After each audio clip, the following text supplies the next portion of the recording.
Hi, Baruch Halevi B here with Ariela Halevi. We are soul-centered. Soul-centered is a spiritual center for meaning, purpose, and healing in the afternoon of life. And we're doing a soul-centered podcast. We've been doing it for a few months now. We're gaining some momentum. So we're here today to talk to you about today's topic. So we're going to talk today. Actually, we're really excited about this topic because it's something near and dear, I think, to everyone's heart. We're going to talk about 2020.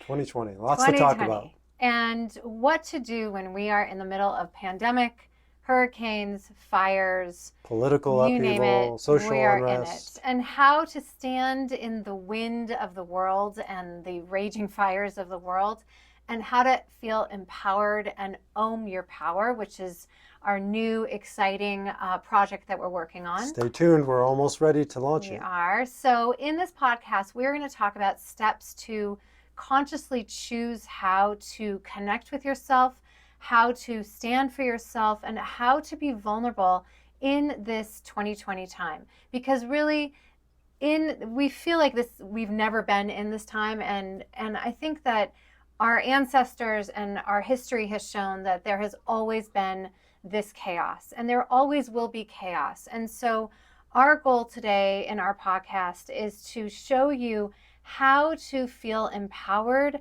how to love yourself, how to be vulnerable, truthful, and honest in the center of the storm. And there's always storms. Ariela said that.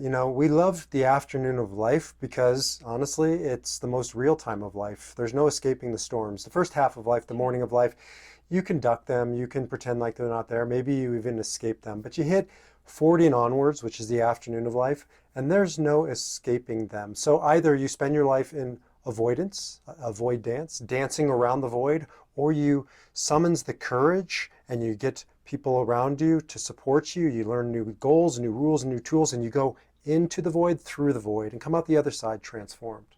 And really, what we came to on our podcast, and I hope you watch it, is that it's time to love, right? And it sounds so simple, but it is true. It is time to love. Love yourself. I was just going to say that. Time to love ourselves, time to love each other, time to love our world. So when we feel the divisiveness, the anger, and the justified anger and the judgment, it's time to turn it around and look at ourselves. It's time to feel the scarcity of the world and not be a part of it, and choose abundance and choose love and embodiment.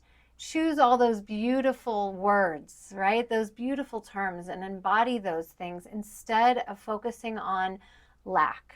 And that's where we'll end is, we make so much time for noise. I mean, I'm talking to so many clients about they're spending too much time on Facebook. They're spending too much time watching the news. They're spending too much time taking in information of which they have no control. They feel powerless, and it's draining, it's exhausting, it's disempowering. If you want to own your power, then make some time to bring in the good stuff, everything you just described. And that's what our podcast is. That's the intention of our podcast. We hope it brings you some inspiration at a time when we all need inspiration. Yes. And so with that, you can Namaste, learn everybody. more about us at mysoulcenter.org. Namaste. Shalom, salam, peace. Bye.